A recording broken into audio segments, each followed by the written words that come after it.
अब चलिए यहाँ पर हम क्वेश्चन नंबर 4 से शुरू करते हैं। क्वेश्चन नंबर 4 आपको दिख रहा है यहाँ पे, how many terms of AP. हमसे पूछा गया है कि एपी की कितनी टर्म्स है जो 9, 17, 25 इस तरह से चल रही है। Must be taken to give a sum 636। हमें जो सम देगा कितना, 636। अगर मैं यहाँ पे आपसे डायरेक्टली बोलूँ तो मेरे को यहाँ पे ये जो 636 दे रखा है ये है एस एन। ठीक है, हमारे पास क्या है, ये एस एन है। मैं यहाँ पे लिख लेता हूँ कि मेरे पास गिवन है कि जो एस एन है वो 636 है। उसके बाद में यहाँ पे हमारे पास में साथ में हम क्या दे रखा है, पूरी ए पी दे रखी है, जहाँ से मुझे फर्स्ट टर्म ये हो गया, हमारे पास ए हो गया। ए की वैल्यू कितनी हो गई हमारे पास, 9 हो गई। वहीं पर हमारे पास डी निकालना है। डी कैसे निकालते हैं, डी निकालते हैं हमारे पास A2 माइनस A1। तो मैं सिंपल क्या करूंगा, ए टू हमारे पास कितना है, 17। 17 में से हमें क्या करना है, यहाँ पे 9 माइनस कर देना है। जैसे ही 17 में से 9 माइनस करेंगे तो हमारे पास कितना बचेगा, 8 बचेगा, जो कि हमारा क्या होगा, डी रिप्रोड्यूस करेगा। तो यहाँ पर हमारे पास में जितना भी गिवन डाटा था वो मैंने लिख लिया है। अब मुझे क्या करना है, सिर्फ एस एन का फॉर्मूला लगाना है, जो कि मेरे को पता है एस एन का फॉर्मूला हमारे पास क्या होता है, n/2 2a प्लस में n-1 इंटू में डी। सिंपल। तो मेरे पास में जो एस एन है 636 इक्वल्स टू एन। एन तो हमें नहीं पता, ले अपॉन में 2, लेकिन हमें पता है 2। ए की वैल्यू कितनी है, यहाँ पर 9 है, प्लस में n-1। एन नहीं पता फिर से हमें, लेकिन डी पता है। डी कितना है हमारे पास, 8 है। करते हैं यहाँ पे 636, ये जो 2 डिवाइड में इसको मल्टीप्लाई में ले जाता हूँ मैं यहाँ पे, इक्वल्स टू हमारे पास यहाँ पे कितना हो गया, एन। 9 2 ज़ा 18। 8 को जैसे ही मैं n से मल्टीप्लाई करूंगा तो मेरे पास कितना आ जाएगा, यहाँ पे 8n आ जाएगा। और 8 को 1 से करूंगा तो कितना हो जाएगा, 8 आ जाएगा। सॉल्व करते हैं, यहाँ पे हमारे पास में ये हो गया n है, और 18 में से 8 गया तो हमारे पास कितना बचेगा, यहाँ पे 10 और प्लस में 8n। और यहाँ पे क्या है, 636। अब देखिए, टू मल्टीप्लाई में भी मैं यहाँ पे क्या कुछ कॉमन ले सकता हूँ इन दोनों में से। हाँ बिल्कुल ले सकता हूँ। मेरे पास ये जो 10 और 8 है, ये दोनों किस टेबल में आते हैं, 2 के टेबल में आते हैं। तो मैंने 2 कॉमन ले लिया, 2n। ये कितना हो जाएगा, 2 5 ज़ा 10 और 2 4 ज़ा 8 हो जाएगा। और इधर क्या है, 636 मल्टीप्लाई बाई 2। 2 से हमने 2 डायरेक्ट काट दिया, हमारे पास यहाँ पे क्या बचा, इधर की साइड में तो हमारे पास बचा 636 इक्वल्स टू, एन को जैसे 5 से मल्टीप्लाई करेंगे तो 5n हो जाएगा, और n को 4n से करेंगे तो कितना हो जाएगा, 4n स्क्वायर। इसका मतलब यहाँ पे अगर मैं फॉर्म करूंगा, मेरे पास यहाँ पे फॉर्म होने वाली है एक क्वाड्रेटिक इक्वेशन, जो कि कुछ इस तरह से दिखेगी। ठीक है, हमारे पास क्या फॉर्म होगा यहाँ पे, क्वाड्रेटिक इक्वेशन। अब क्वाड्रेटिक इक्वेशन का हमें थोड़ा यहाँ पे ध्यान देना है कि 4n स्क्वायर ऐसे लिख देना है, और -636 भी सेम इसी तरह से लिख देंगे, इक्वल्स टू 0। अब हमें इसे दो पार्ट में स्प्लिट करना है। दो पार्ट में स्प्लिट करने का मतलब हमें दो डिजिट ऐसी सोचनी है, मल्टीप्लाई करो तो इन दोनों का मल्टीपल आना चाहिए, इन दोनों का क्या आना चाहिए, मल्टीपल। वहीं पर अगर कहते हैं इसका, हम कहते हैं प्लस माइनस करें तो हमारा आंसर क्या आना चाहिए, 5 आना चाहिए। ऐसी दो डिजिट कौन सी होंगी, तो मैं सिंपल क्या करूंगा, यहाँ पे फैक्टर करूंगा। क्या करूंगा यहाँ पे, फैक्टर। जैसे मुझे 4 का फैक्टर पता है कितना है, 2 इंटू 2 है। अब किसका फैक्टर निकालना है मुझे, 636 का। तो 2 3 ज़ा 6, 2 1 ज़ा 2, और 2 8 ज़ा 16। 2 1 ज़ा 2, 2 5 ज़ा 10, और 2 9 ज़ा 18। वहीं पे 3 5 ज़ा 15, 3 3 ज़ा 9, 53 आ गया। 53, 53 हमारे पास किसी टेबल में नहीं। 53 तो किसकी टेबल, 53 एक प्राइम नंबर हमारे पास, ये 1। सिंपल। तो मेरे पास में यहाँ पर हो गया 2 2 ज़ा 4, 4 2 ज़ा 8, 8 2 ज़ा 16, 16 3 ज़ा हमारे पास कितना, 48। 16 3 ज़ा 48। तो मेरे पास यहाँ पे जो नंबर हो गया, सिंपल बता रहा हूँ मैं, जो नंबर हो गया मैं लूँगा प्लस का 53n और माइनस का 48n। क्योंकि 53 में से 48 जैसे ही जाएगा मेरे पास कितना बचेगा, 5 बचेगा। और इन दोनों का मल्टीप्लाई करूंगा तो इन दोनों का मल्टीपल के बराबर आएगा। किसके मल्टीपल के, एक तो 4 के और 636 के। इस तरह से पता कर सकते हैं हम बड़े आसानी तरीके से। तो मेरे पास यहाँ पे इन दोनों में से क्या कॉमन ले सकते हैं हम, जैसे ही n कॉमन लेंगे हमारे पास क्या बचेगा, 4n और प्लस में 53।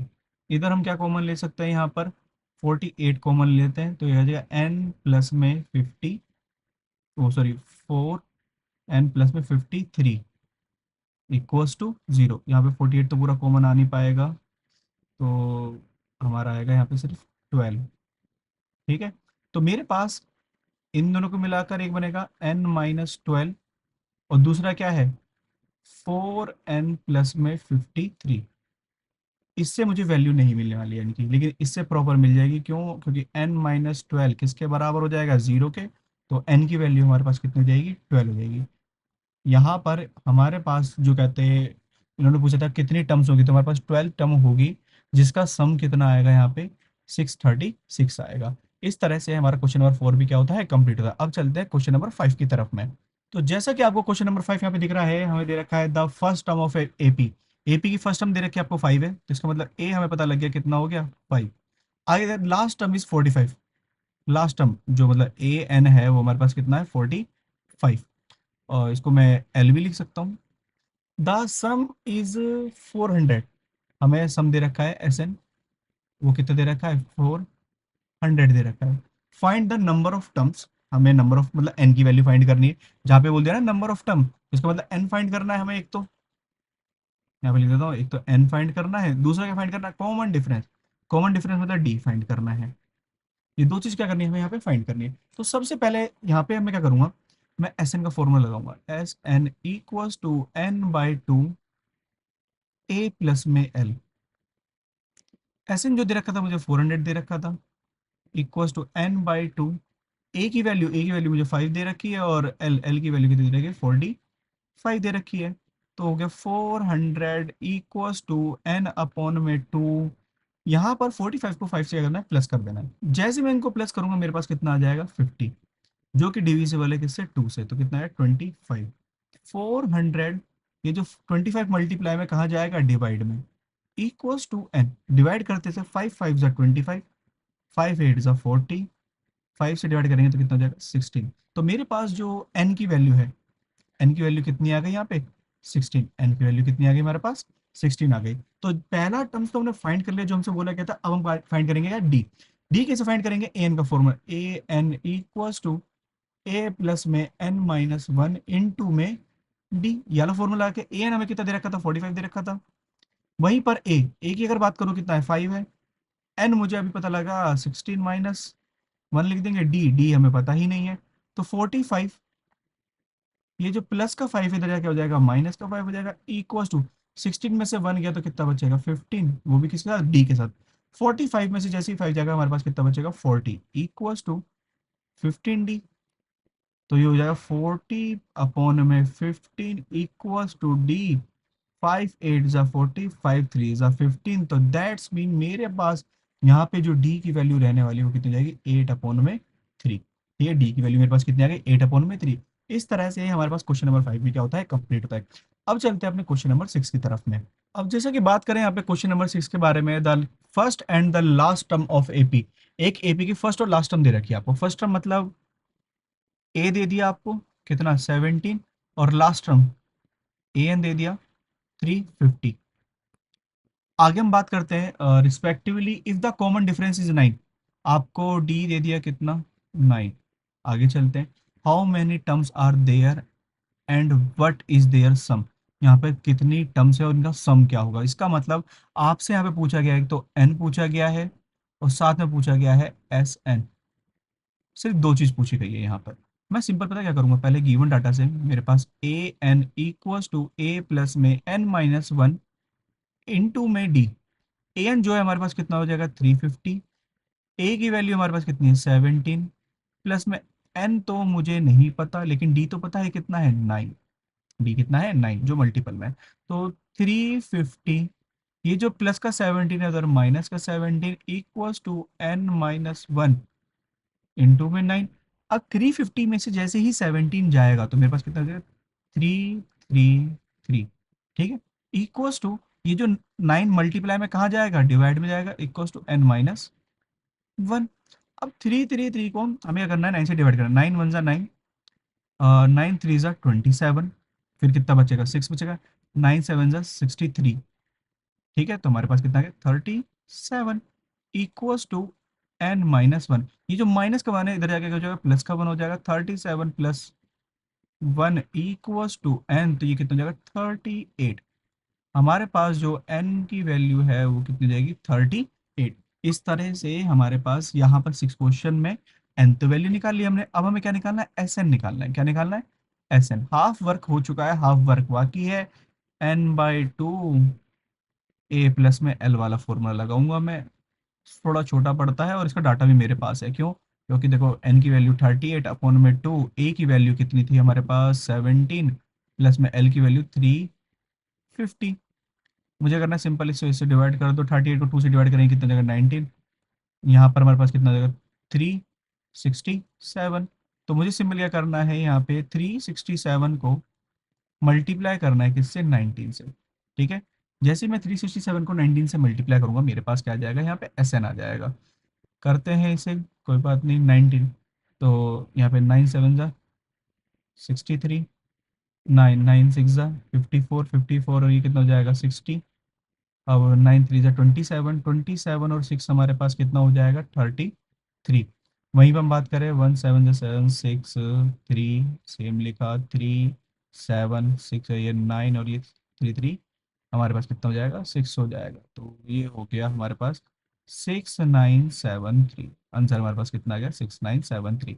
इस तरह से ये हमारे पास 6 क्वेश्चन भी क्या होता है, कंप्लीट होता है। आगे चलते हैं अपने क्वेश्चन नंबर 7 की तरफ। अब यहाँ पे देखते हैं हमारे पास क्वेश्चन नंबर 7 है। क्वेश्चन नंबर 7 में क्या दे रखा है, find the sum of first 22 terms. हमें सीधा सीधा बता रखा है कि आपको S22 निकालना है। ठीक है, first of sum of first 22 terms of AP which D equals to 7। जहाँ पे हमें D दे रखा है किसके बराबर है, 7 के बराबर D दे रखा है।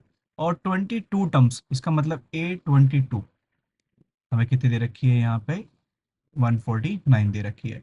तो हमें यहाँ पे सिर्फ कहते हैं S22 निकालना है। मतलब n की वैल्यू तो पता लग गई ना, मैं यहाँ पे 822 ही है। तो मैं सबसे पहले क्या करूंगा, A22 किसके बराबर होता है, A प्लस में 21D इक्वल्स टू 149। तो मेरे पास A प्लस में 21, D की वैल्यू जो मेरे पास कितनी है 7 इक्वल्स टू 149। तो A प्लस में 7 1 7 7 2 14 इक्वल्स टू 149। तो हमारे पास में जो A की वैल्यू है कितनी हो जाएगी 149, ये प्लस का इधर आके माइनस हो जाएगा 147। तो A की वैल्यू सिंपल 2। बड़ी जल्दी A की वैल्यू निकली हमारे पास में। अब हमें क्या निकालना है S22। यहाँ पर कैसे निकलेगा हमारे पास में S22 equals to n/2 A plus में L, ये वाला फॉर्मूला लगाऊंगा मैं सिंपल। n की वैल्यू 22 अपॉन में 2, ए की वैल्यू निकाली मैंने 2 और एल की वैल्यू कितनी दे रखी थी, एल मतलब लास्ट टर्म। ये हमारे पास क्या होने वाला है, लास्ट टर्म होने वाला है। तो जितना हो जाएगा 149 हो जाएगा। तो अब हमारे पास में 2 से काटा है, क्या बचा है यहाँ पे 11, 49, 149 और 2 कितना हो गया हमारे पास 151। 11 1 जा 11, 1 कैरी, 11 5 जा 55 और ये 6, तो 55 और 1 ये मतलब 5 कैरी हो जाएगा। 11 1 जा 11, 11 और 5 हमारे पास कितना हो जाएगा 16। तो इसका मतलब S22 हमारे पास कितना आ गया 1661। इस तरह से हमारा क्वेश्चन नंबर 7 क्या होता है, कंप्लीट होता है। अब चलते हैं 8 की तरफ। क्वेश्चन नंबर 8 आपको दिख रहा होगा, find the sum of first 51 terms. हमें सम निकालना है फर्स्ट 51 टर्म्स का। आगे दे रखा है AP who second and third term, हमें जिसकी सेकंड टर्म दे रखी है और एक दे रखी है हमें थर्ड टर्म। वेरी गुड, बहुत इजी डाटा दे दिया। सेकंड टर्म 14 और थर्ड टर्म 18 रिस्पेक्टिवली। हमें 51 निकालना। देखो सिंपल, अगर मैं आपसे बात बताऊं, जैसे अगर मैं बात करूं डी निकालना है मुझे। डी का फॉर्मूला क्या होता है, A2 माइनस A1। ठीक है, मतलब कहते हैं आगे वाली से पीछे वाली को माइनस करना होता है हमें यहाँ पे टर्म्स को। ये भी तो वही है, A3 माइनस A2 कर सकते हैं। क्या कर सकते हैं यहाँ पे, A3 माइनस A2। तो अगर मैं इसको मिटाकर यहाँ पर इसको हटा देते हैं और यहाँ पे क्या लिख दूँ, A3 माइनस A2, सेम हमारा डी निकलेगा 18 माइनस 14, जिसमें हमारे पास डी की वैल्यू कितनी हो जाएगी 4 हो जाएगी। देखो डी तो हमने निकाल लिया, डी फाइंड हो गया। अब हमें निकालना है A2 किसके बराबर था 14 के। तो A2 क्या होता है, A प्लस में D इक्वल्स टू 14, ये सब आप पहले सीख चुके हो। तो A equals to 14 minus D, जहाँ पर a equals to 14 minus D की वैल्यू कितनी हो जाएगी 4, तो a की वैल्यू हमारे पास कितनी हो जाएगी 10। ए की वैल्यू कितनी आ गई 10। ए और डी दोनों फाइंड हो चुके हैं, हमें क्या करना है एस एन। तो S51 इक्वल्स टू यहाँ पे n/2 2a प्लस में n-1 इंटू में d, ये वाला फॉर्मूला लगाना पड़ेगा। हमने l वाला फॉर्मूला क्यों नहीं लगाया, क्योंकि हमें लास्ट टर्म यहाँ पे गिवन नहीं है। मैं सिंपल क्या करूंगा यहाँ पे n बाय मतलब 51 अपॉन में 2, 2 a की वैल्यू कितनी हो जाएगी हमारे पास 10 हो जाएगी, प्लस में n-1, n कितना जगह n हमारे पास है 51 है, तो यहाँ पर 51 माइनस 1, और डी की वैल्यू हमारे पास हमने कितनी निकाली थी 4 आई थी, जो कि मल्टीपल में करते हैं। यहाँ पे हमारे पास 51 अपॉन में 2, 2 टेन ज़ा 20, प्लस में हमारे पास ये 51 में से 1 गया तो 50, 54 ज़ा हमारे पास कितना होगा 200। तो मेरे पास में यहाँ पे 51 अपॉन में 2, 220, तो यहाँ पर कितना हो जाएगा, इसको काट दो, यहाँ पे 11 हो जाएगा। तो ये होगा 51 मल्टीप्लाई बाय 110। मुझे ना सिंपल पता है क्या करना है, यहाँ पे पहले तो जीरो का जीरो लिख देता हूँ सेम। अब 11 वन ज़ा 11, वन कैरी, 11 फाइव ज़ा 55, 55 और 1 56। तो इसका मतलब मेरे पास जो S51 है वो कितना निकल के आ गया 5610, 5610 हमारे पास क्या आ गया, इसका आंसर आ गया। अब चलते हैं यहाँ पे नेक्स्ट क्वेश्चन की तरफ में। अब देखो 9 वाले की बात करें हम यहाँ पे, if the sum of first 7 terms, first 7 terms मतलब आपको S7 दे रखा है, कितना है यहाँ पे 49, वेरी गुड। आगे दे रखा है डेट्स ऑफ 17 टर्म्स, मतलब आपको S17 भी दे रखा है, जो कि कितना है 289। आपको दोनों गिवन है यहाँ पे। Find the sum of n terms, इसका मतलब आपको जो फाइंड करना है वो निकालना है आपको SN। देखो जो गिवन तो वो लिख दिया मैंने, और जो हमें निकालना है वो अभी यहाँ पे लिखा हुआ है। तो मुझे क्या करना है सिंपल, S7 क्या होता है हमारे पास, ये हो जाएगा 7 अपॉन में 2, 2a प्लस में 7 बन गया तो 6d इक्वल्स टू 49। सिंपल। ऐसे S17 क्या होगा 17 अपॉन में 2, n/2 होता है ना, फिर 2a प्लस में 16d इक्वल्स टू 289। सिंपल। मैं क्या करता हूँ इसमें से 2 कॉमन, इसमें से भी 2 कॉमन, जैसे मैं 2 कॉमन लूंगा यहाँ पे मेरे पास कितना हो जाएगा 7 अपॉन में 2 मल्टीप्लाई बाय 2 कॉमन ले लिया है हमने, तो a प्लस में 3d इक्वल्स टू 49। ऐसे ही यहाँ पर 17 अपॉन में 2 मल्टीप्लाई बाय 2, हमने यहाँ पे 2 कॉमन ले लिया तो a प्लस में 8d इक्वल्स टू 289। देखो अभी तो कॉम्प्लिकेटेड से लग रहा है, लेकिन बड़ा आसान होने वाला है। कैसे, क्योंकि देखो यहाँ पे 2 से 2 कट, इधर भी 2 से 2 कट, यहाँ पे देखो 7 7 ज़ा 49, ऐसे 17 17 ज़ा 289, दोनों स्क्वायर नंबर थे। तो हमारे पास क्या बचा a प्लस में 3d किसके बराबर 7 के बराबर, और वहीं पे ये क्या a प्लस में 8d जो कि किसके बराबर है यहाँ पे 17 के बराबर। इक्वेशन फर्स्ट और इक्वेशन सेकंड चैप्टर नंबर 3 में सीखना है एलिमिनेशन मेथड, हम करेंगे ऑन एलिमिनेट, क्या एलिमिनेट करना है इक्वेशन फर्स्ट एंड सेकंड। मेरे पास क्या है a प्लस में 8d इक्वल्स टू 17, और दूसरा क्या है a प्लस में 3d इक्वल्स टू 7। माइनस कर दो, माइनस माइनस माइनस, तो a से a गया, 8d में से 3d गया, कितना बचेगा 5d बचेगा, इक्वल्स टू 17 में से 7 गया तो कितना बचेगा 10 बचेगा। 5 2 ज़ा 10, तो d की वैल्यू मेरे पास कितनी हो जाएगी यहाँ पे 2। सिंपल, हमने d फाइंड कर लिया। अब मुझे ये d है, d equals to 2 in equation, कौन सी इक्वेशन में डाल देना चाहिए यहाँ पे फर्स्ट में, तो मेरे पास क्या आ जाएगा a प्लस में 3d इक्वल्स टू था 7 के, तो a प्लस में 3d की वैल्यू कितनी 2 इक्वल्स टू किसको जाएगा 7 के, तो a प्लस में 3 2 ज़ा 6 इक्वल्स टू 7, तो a की वैल्यू हमारे पास कितनी जाएगी 7 में से 6 का कितना बचेगा 1। Very easy. मेरे पास a भी आ गया है, d भी आ गया है, मुझे निकालना है SN, और SN का फॉर्मूला हमारे पास क्या होगा n/2 2a प्लस में n-1 इंटू में d।